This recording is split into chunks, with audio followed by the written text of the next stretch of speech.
Dit is een BNR-podcast. Jochem, Donner, spelen jullie wel genoeg in je leven? Nou, gezien inmiddels bijna 900 uur in Dune Awakening, denk ik dat ik wel genoeg speel. Ja, voor jou ook niet vragen. Ja. Mijn moeder zei vroeger altijd al, je moet altijd blijven spelen. Ja, Dus, jij hebt het gewoon met de padlepel ingegoten gekregen. ja, zeker. Dat is wel een soort, dat blijft het leven leuk van. Dus Ja, maar het is ook wel ontzettend een state of mind, toch? Ik bedoel, als je je werk niet leuk vindt, is het nooit spelen. Nee, maar bij mij was toch al vaak, doe je huiswerk, ruim je kamer op, doe de tuin. En dan mag je games spelen. Klinkt een beetje als doe maar.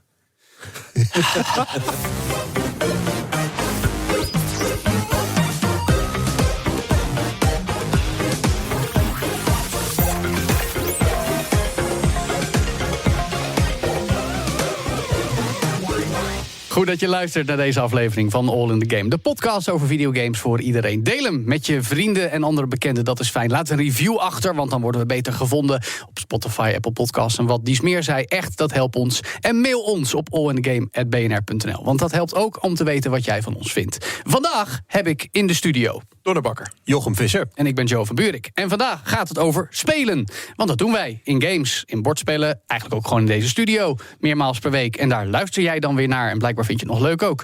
Maar goed, wat is nou de essentie van spelen? En waarom zijn wij geneigd in de volwassen grote mensenwereld de waarde daarvan op een gegeven moment gaan onderschatten, of misschien recentelijk weer te herontdekken? Nou, dat thema spelen staat dit jaar centraal in Science Museum NEMO in Amsterdam. En daaraan verbonden is onderzoeker en artiest Mary Flanagan als artist in residence. Vanuit haar expertise is ze verbonden aan Dartmouth College en zelfs de publicatietak van het prestigieuze MIT, waar ze onder meer haar boek Critical Play schreef als kritische ontleding van game design en hoe dat ons laat kijken naar onszelf en de wereld om ons heen. And now she joins us for this podcast, so I say welcome Mary Flanagan. Welcome back. Welcome back already. Yeah. Oh, that means this may be recorded in the future. I'm not going to get into this. Tell us, Mary, what's the essence of play? Oh, Easy questions first. I'm going to go to a Dutch social scientist, Jochen Visser. I'm probably saying his name incorrectly because I don't speak Dutch. As we mispronounce Dartmouth, so that's fine. Oh, that's fine. All right, then we're even. So in 1938, Jochen Visser Yes. was theorizing about what makes play, what is the quality of play, or what makes a game. So play is play has to be a voluntary act. It's an act of the imagination. There are many areas where some people say, play is actually rehearsal for adult life. But there's other theories about play as a place for subversion, a place for breaking the rules or looking for rules and then finding your way out. So I go to Jochen Visser because he likes to describe this space of play as in a magic circle. So a magic circle where we enter play, it's like a ritual space where something changes and we know we're in the game or not in the game, or in the play space and not in the play space. Yeah, now from my limited knowledge of how we as humans came about, we've always been playing as long as humans have been around, I would say. Has that preceded even, the beginning of humanity? I mean, we have no evidence for it, but it's likely. And we can also see play in animals, right? Yeah. So dinosaurs were probably playing all the time as well. Fish. There are certain fish that actually play. So it's inherent in organisms to be playing. Some organisms are really playful. Yes. Yes. Okay. And are we the most playful as human beings? Well, human beings like to say we're the most everything. Well, there we go. So are we the most playful as well, would you argue? I wouldn't necessarily claim that in an academic paper, but I would say that we do benefit from play. We are always playing to learn something, playing with ideas. And, I'm here in Amsterdam at this NEMO Science Center, and you walk into that space and it's like, boom, play. It's a play space of ideas and science. Yeah, interactivity is that's high on the charts in NEMO. I always love that. That was one of those things. Yeah, but even just being here in a room, it's a form of play, I guess. I mean, play as in more like a theater play, but then we're recording it on mic. So play is such a broad term. It is. How has that developed through the ages of humanity to the form that we are perceiving it these days? Well, read the book, Joe. I tried to. I was short on time, I'll admit. Short notice, but please. No. we don't have great records in prehistory, for example. We do have some evidence of games being played in, 6500 BC, 4000 BC is definitely the real game of Ur. But those are structural game artifacts that have been found. Yes. Whether we were playing in terms of tag or tossing balls or making goals, those kinds of things are really difficult to document. But I would argue that we probably were, just like we were making art, right? So, which are very closely related, even though a lot of people don't realize that, I guess. To me, they're very related. To me, when I think about games and playfulness, I think about this concept at a very high level, not as a media form or a video game or a board game, but actually as music and song and dance and visual art and play. Yeah. Putting it in that very big category. And I think that's why it's so hard to define. It's like, what is music? Well, your book takes this, because you have to put it in some kind of academic box, right? You cite Michel Foucault at front. You have Huizinga and a lot of different chapters. And it's almost like a cultural history of play. Is that the right way to characterize your book? The book Critical Play, yeah. In some ways, it's an art history of play. Yeah. It's looking at play from an art historical perspective and trying to really understand how play emerged as a critical form, as a way of thinking, using play to think through problems and challenges, and even play with problems and challenges to make them maybe what may seem whimsical, but actually is a form of critical thinking. Well, I love the fact that not only does it hand video games a lot more credibility, which is our chosen medium here, but also the fact that you can treat these play spaces as these weird liminal places where rules come up and people can lose identities and gain identities and all these other things. I thought that was fascinating. Also, the part about Victorian identity that you wrote and all that stuff. That was great. Yes, doll play. Yeah. I actually wrote about the dollhouse in the Rijksmuseum that was very inspiring. There's a Petra von... Forgive me. It's okay. I don't know the name. We have a weird language. Petra's dollhouse is like this really awesome giant dollhouse that she had as an adult. Okay, so this wasn't children's play. This was like adults playing with their dream spaces. And this was in the Victorian era?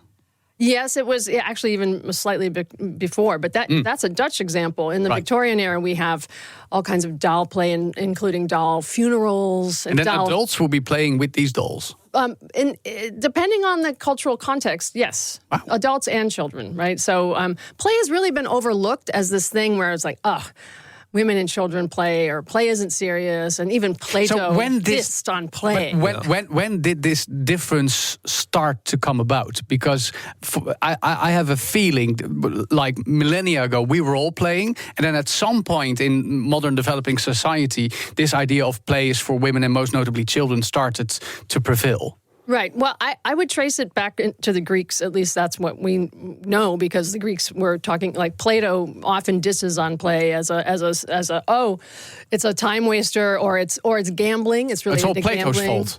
Play. I used to like this guy. It's somewhat Plato's fault, and Aristotle a little bit too. Like this idea of being a well-educated democratic citizen requires a certain sense of responsibility. This is an unserious activity. And the fact that you need to be serious about life and not play much. That's right. Even though play is essential to becoming that serious adult. That is correct. And I would say that the more we can let adults play, the better off society will be. So, okay. Now, bring it back a little bit to video games. I mean, we really enjoy video games. We're a video game podcast, after all.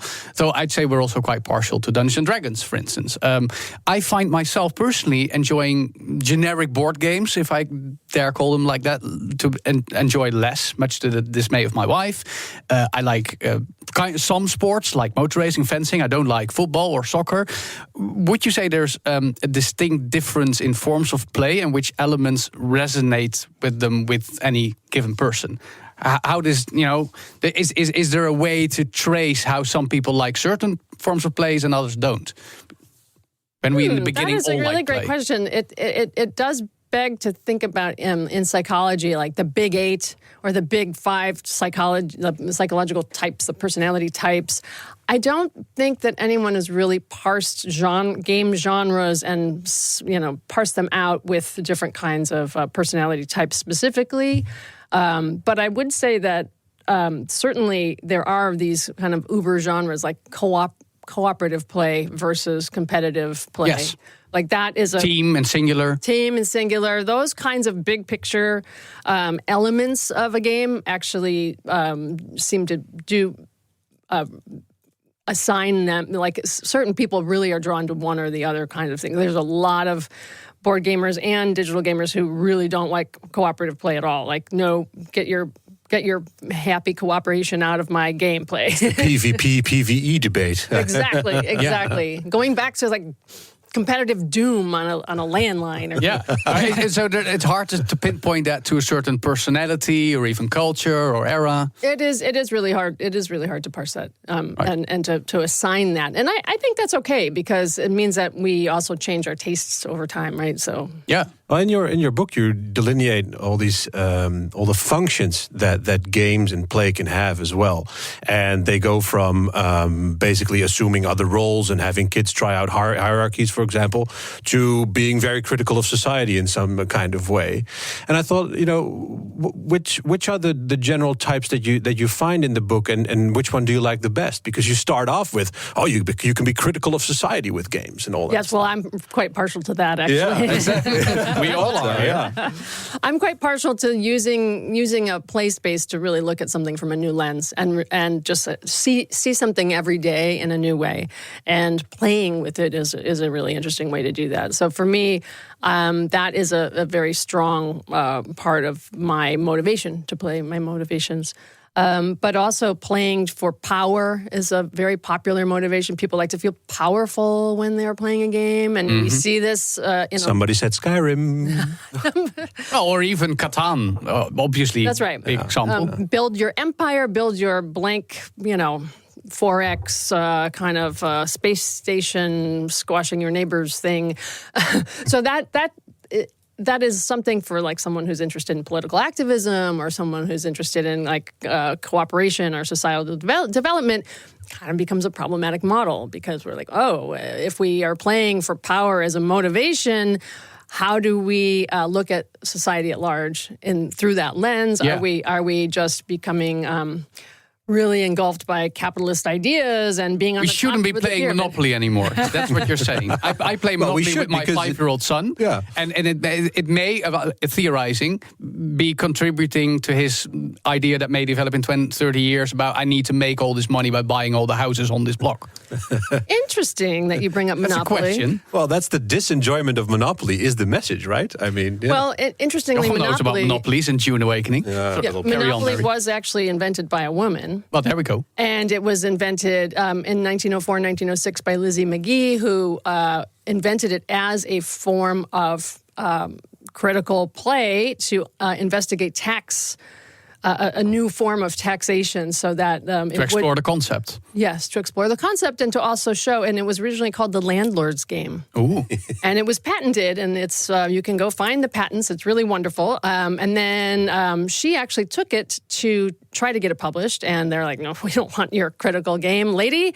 And then she started producing it at home and sending stuff out, and she'd take it to rallies and parties and like conferences about taxation. And eventually, Charles Darrow found a copy of it, played it at home, changed a little bit, took it to Parker Brothers, and he made the 1 million copies sold.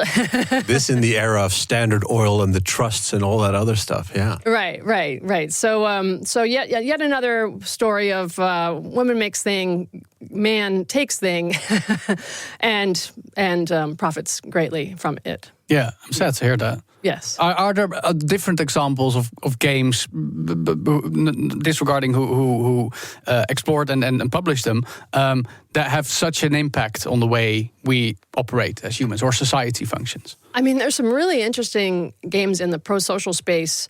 I'm thinking back to a project from 2010 or 2011 called Fold It. Mm-hmm. And It was this online game where you were actually folding these proteins, and and it was a research project to actually understand how real proteins were folding. Right. And it led to some advances in, I feel like, HIV research. Wow. So it was in a way, crowdsourcing and using a game to really find new answers to.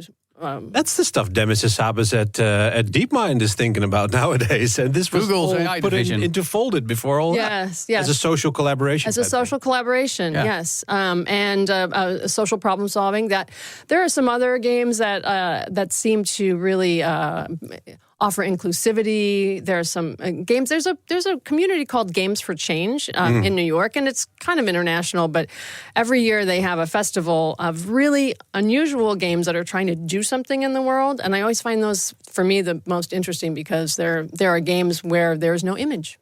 And you're actually having to do battle only with sound, and it's to really it's for As in speech and just a conversation. and point of view of your audio. Yeah. So you're using your audio sense in a very exaggerated and heightened way, and it's for people who are unsighted who can't see, but it also sensitizes people who can see to a very different way of thinking about entertainment and media in general. That makes me think of Roger Ebert. He once portrayed movies or cinema at large as a way of getting to know the other person.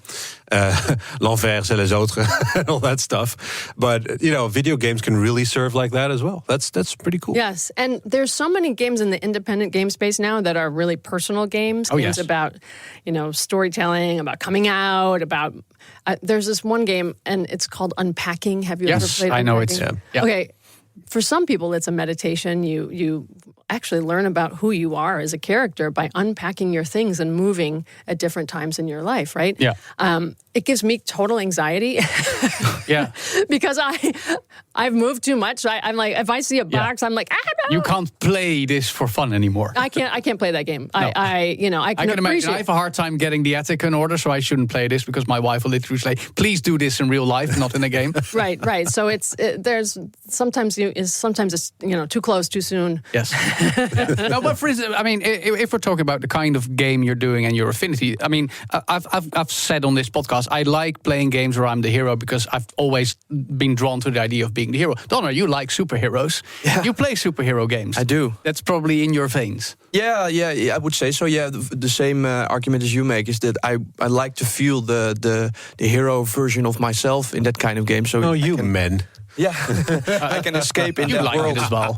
Yeah. So I would. Is say that a more masculine thing, Mary, or is Probably that not. the across the board?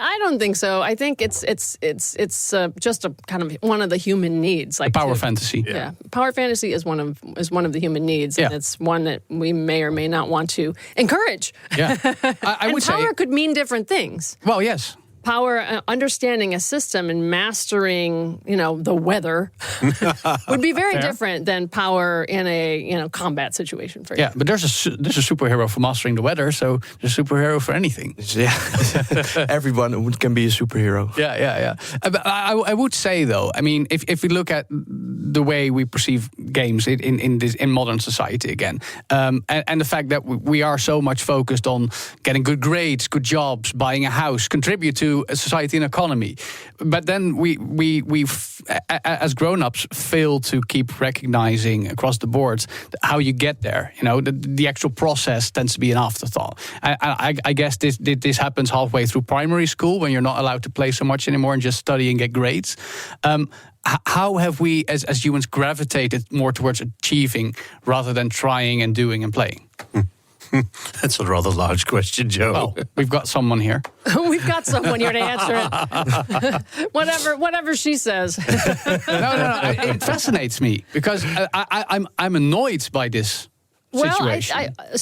I think the observation that we, as certain societies, I can't say every society, right? But we, maybe Western we could society, Western or capitalist or that we're focused on outcomes more than process is very important because it comes down to the logic of how our materials are made around us and are they ethically made and where are we getting our water and all of these things that really imbue everyday reality for us have a backstory.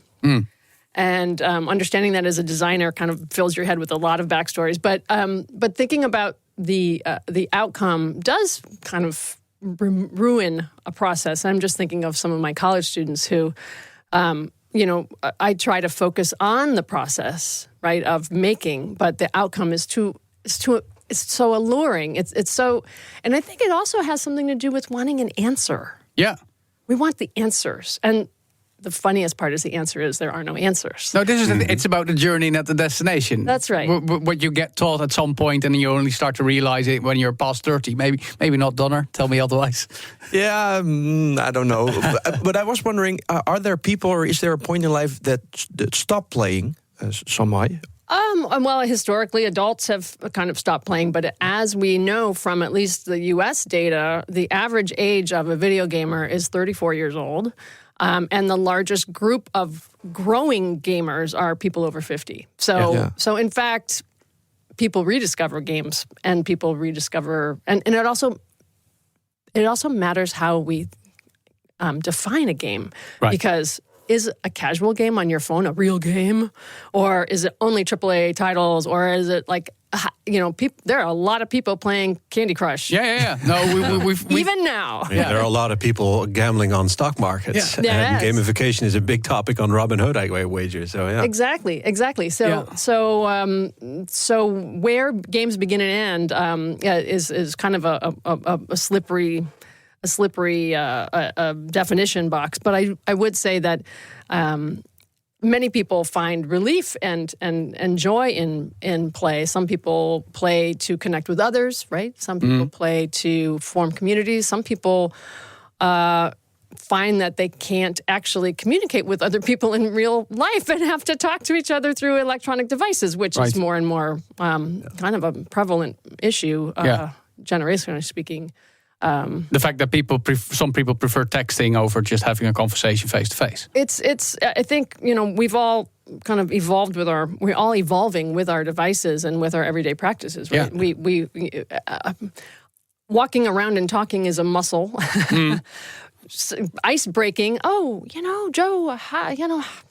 I like your headphones. Like the awkward. These things can be skipped if you just can send an emoji. So fair.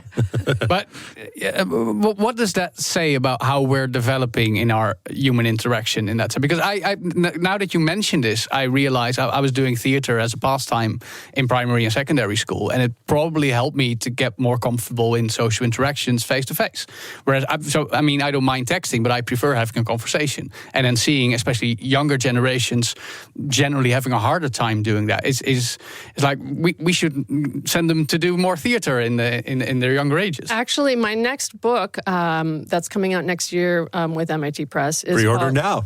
Pre-order now. It's actually still in the editing stage. Okay. So if Good you luck with pre-order, please share. It's called Speculative Game Design, and it's looking at how we can use games to imagine better worlds, right? So how do we do that?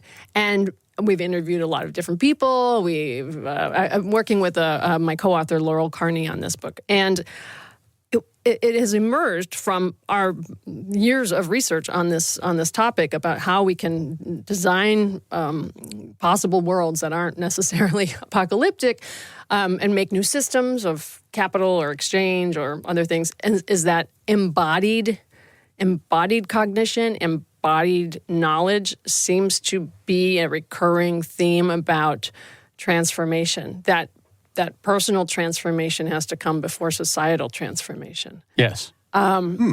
This was a new discovery for me because I'm trying to do the opposite. I'm trying to change the system from the outside in. Yeah. And I met a lot of game designers, especially people in the LARP community, who are working in the opposite grassroots direction of saying, okay, we're going to change how we play and relate to each other and change ourselves.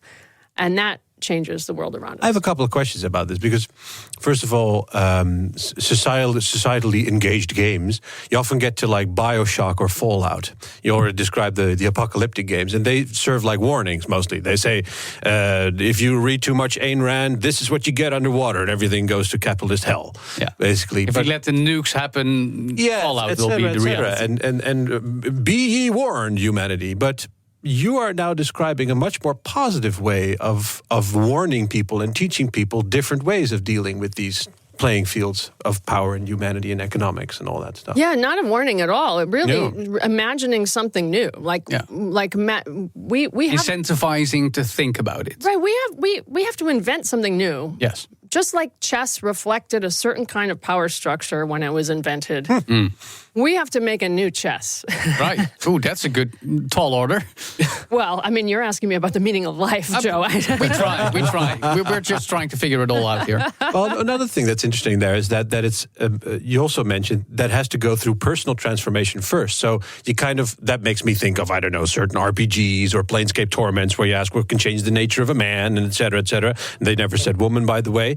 And all that other stuff. So those would serve better as instructional tools almost than all the warnings and the post-apocalyptics of the world. I mean, that's the kind of direction that I work in. Anyway, is to if we don't like certain aspects of everyday life, if we don't like certain aspects of politics, well, what would be real alternatives, not just doom alternatives? This is all going into a really horrible Mad Max place. Yeah. And that is maybe a source of at least hope, if not optimism. Right.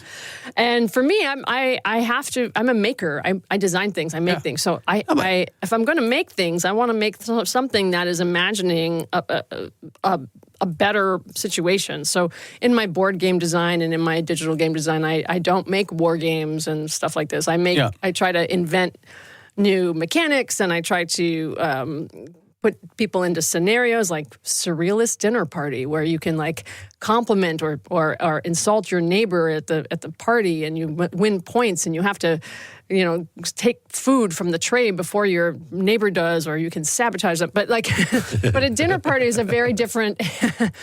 Like we're talking about power, right? Power and the dinner party is a very different lens. Rules-based power. Yeah. Right. Yeah. But hearing you say this, it reframes Minecraft for me. I mean, I've always viewed Minecraft as like digital Legos. But if you consider Minecraft to be the game where people are handed the tools to build whatever, then it completely changes the incentive that it can provide when you're grown up and you're like, hey, I used to make that in this game, which I loved and maybe still do, preferably. And it empowers the thought of, I can build this if I just set my mind to it, right. I guess. That's one genre of game, like a building kind of thing. But what if we're, let's say we had to go invent a game in which we are in a post-capitalistic society where there was no such thing as ownership. Mm-hmm. Whoa! How do we do that? What would it look like? How do we eat? These are things you can only discuss in podcasts in Europe, by the way. Is that so? Yeah, absolutely. No, I'm just joking about that. I feel very comfortable where I am. No, we can definitely do that. Well, how would you view that, Jochem, knowing the way the world and economy works? Well, I think the path dependency of capitalism is a sort of a tragedy, and it has a lot of other great aspects to it as well. There's some incentives that are right, like making iPhones for everybody that do quick information and play possibilities for everybody, and some horrible consequences like a radioactive Gobi Desert because we all need rare earth materials and and all that type of stuff. But there's another thing I wanted to ask, and that's being an academic, as you are. Michael Lewis, who was also quite the capitalist writer, shall we say, he once said about a book on Amos and Tversky in behavioral science, he said, what was the direct quote? Academic papers aren't meant to be read. They are written to survive readership. And your book is a joy to read, and you also put in your own work, as you stated in the intro, and all that stuff. So I wonder, how much of this was meant to survive readership, and how much of it was meant to be enjoyed reading. And then you say I ask weird questions. Yeah. No, it's a good one. Yeah. That is a good one. There's in some ways so if I'm writing something for a very straight up academic journal, let's say I'm collaborating with colleagues about a social science, like in my research lab Tilt Factor, there's a paper, social science results, here's the study design, let's say so for example, we're studying bias, and whether playing a game can reduce bias. Statistical test definition. This kind of stuff. Often quantitative data. That is one of those things where how many people will read this paper? Maybe not very many, but maybe it outlasts readership. But it actually is something when someone is curious about it can get people to think in a new way, right? So. But I think you're talking about maybe the public humanities or the public, public inquiry, right? So critical 12 play. Academics at a conference, hating each other and loving each other at the same time because they won't exist without each other. A game in itself. I have been more and more interested in writing for a more popular audience. And that's one of the reasons I'm interested in working at the NEMO Science Museum, too, as a visiting artist in residence, because that's a public. Yeah. There's a big public, a very diverse public, and it's not speaking to a small group of people. It's actually trying to bring the research into a very usable and fun place. Yeah. So is imagining a better world the message that you want them to take away, the public? Yes. Okay, so please share some examples. What are the stuff people will be experiencing at NEMO that you were involved in? Well, it's still in development, but some thoughts. There are some thoughts. So there are all kinds of ways in which artists can engage in science. There's a gazillion ways, right? But artists use science all the time. Artists make their own paint. I have been making paint with spirulina algae and spices. Okay, and you can and paint is made out of crushed rock. Yeah. Okay. That is cool.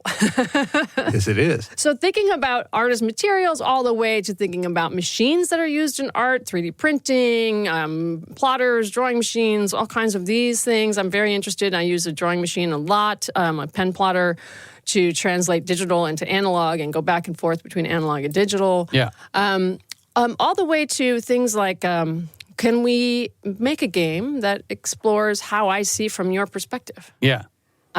So perspective-taking games and hopefully a museum-wide game. Yeah. That will be a little bit like an escape room thing with fiction, scary fiction. I like the idea of that. But I should ask, if you mentioned the role of technology, does generative AI come into place as well here? Oh, Lord. No, I should ask. I'm unbiased, but I...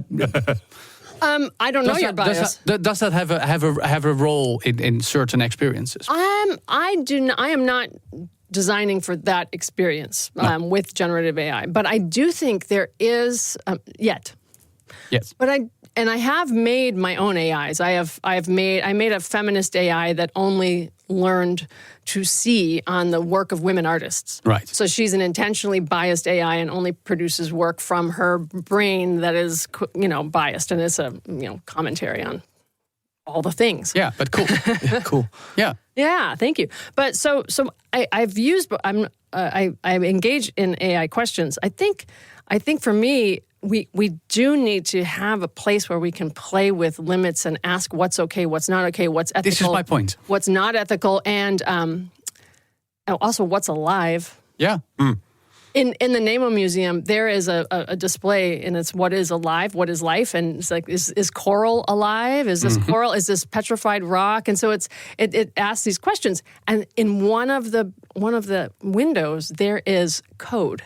There you go. And it's like, all right, is DNA alive? Yeah, here we go.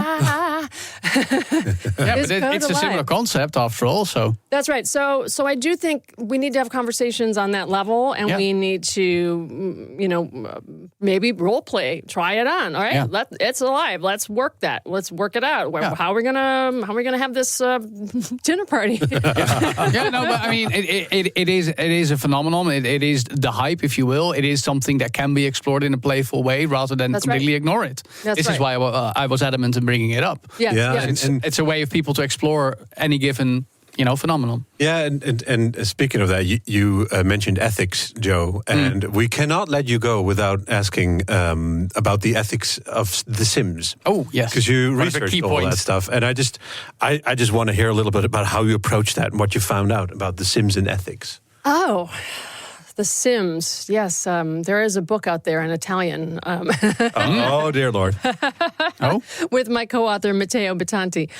The Sims are a very interesting concept because and I actually visited Maxis back in the day, and there was 3 main designers on The Sims, and one was Chris Trottier, and another was Will Wright. Everyone knows Will Wright as like the guy who creator of SimCity. He's the Sim guy. Yeah. And he is a really amazing designer. But actually, some of the decisions in The Sims that are the most, quote, human come from maybe some offerings from other designers, right? So when you leave your Sim to pee on the carpet. Right.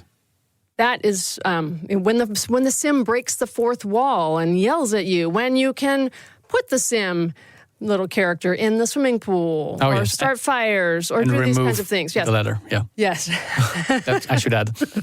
But we've all done it at some point. Well, there are different kinds of players, right? Okay. There are some players who are subverters who must go there. It was mostly my younger brother who was doing it. Carry on. Yes. Brings up all kinds of questions about Tamagotchis and Roller Coaster Tycoon and how fast your roller coaster should be able to go and all that stuff. Don't forget about Pokemon. So, I was just talking about Tamagotchis yesterday. Oh. And memorials to Tamagotchis. Yes. Oh, apparently memorials. there are some. I was told there are memorials to Tamagotchis in Japan. I'm going to look it up. Well, when the this save is not battery, necessarily a fact. When the save battery on my Pokemon Red cartridge dies, I will have a funeral for my party of 6. Okay. Right, hearing you. Yeah. But ethics, it's about the Sims is about exploring, and I think it is a critique of, what do I do here? Get a job or decorate my house? That in itself is a how much of a false choice that is, and how much Fight Club you should read, all that stuff. Yeah. Yes, exactly. You don't get to be an artist and renounce things. It's not really. It's not like you. I'm going to a Sim monastery. I'm climbing the Sim mountain to be alone for 7 years in a cave. You don't really get to do those things in the Sim. And how do you measure enlightenment as a Sim? Yeah. I love having the enlightenment bar on the bottom. It's like, I have to work on my enlightenment. How do I do that? That's one of my favorite things of all the Lovecraft games. They have a sanity bar and all that stuff. And I always go how did you define that? Oh, I saw many scary things and now I have taken hallucinogens. Yeah. That's the sanity bar. Yeah. I think maybe sanity is the inverse of that. Yeah, I thought so too. Yeah, you can reduce the bar that way. I guess. Yeah. I'm opting for sanity. The more you see, maybe the saner you are. Right. Finally, then, Mary, what concepts would you like to explore in the world of play? I'm very interested in co-op play. I'm very interested in trying to figure out why, how we design how players feel. Oh, that's a good one. We don't have as designers and as players, we don't have a great language for this game made me feel like giving flowers to everybody and I was so warm and fuzzy, and this game made me want to crush all of the fruits in my refrigerator. Right. Social engineering for a better world. That's the theme of the conversation. It is. It's kind of a hot topic for me. Yeah. But how do we describe all these feelings going on? We don't have great ways of discussing the ins and outs of how certain games bring out certain parts of our personalities. Yeah, like the power fantasy Donner and I just wanted. Exactly. Yeah. The power fantasy may make you feel, haughty. Well, and yes. And the power fantasy may feel, I want to be a better person because the power I could, if I had the power I'd have to. So how we people leave play experiences with that thing that resonates with them. Yes. So this is the answer to the question: if I gave you $5 million to design any research project, this would be the one. Oh yeah. So how would you design that? I think I'm designing it now. Oh, geez. Then you should definitely keep us updated on your I'll findings. be in Amsterdam very often at the NEMO Science Museum. So that's pretty good. You will have to keep up on the games and play afoot. Yes. Yes. Now, we incentivize everyone to go to the NEMO Science Museum and experience it all, and maybe meet you, because you'll be there a couple of times over the next few weeks. I'm there. The video game show is opening on the 11th of July. Yep. And that is going to be really cool. And then in the fall, I'll be giving a lecture. Cool. To be determined the topic, but I think some of the themes we've discussed today will come back. We'll have a long academic title like Utopia, Social Engineering and Play, How We Can Engineer a Better World Together. I didn't know you were involved. Are you trying to get involved? I'm just playing. You're just playing, as we all are. Was that an AI? No, that was me. Most definitely not. I can assure you that was not. And you certainly aren't either. Thank you so much for this conversation. Mary Flanagan, artist in residence at Science Museum NEMO in Amsterdam. Thanks, everybody. Goed dat je luistert naar deze aflevering van All in the Game. Vergeet niet je te abonneren als je dat nog niet gedaan hebt. Een review achter te laten op een van de podcastplatforms waar jij luistert. En te mailen naar allinthe.game@bnr.nl. En natuurlijk ook tijd te maken om te gamen of gewoon bezig te zijn met spelen. Bijvoorbeeld bij NEMO. Tot de volgende On the Game. Dag.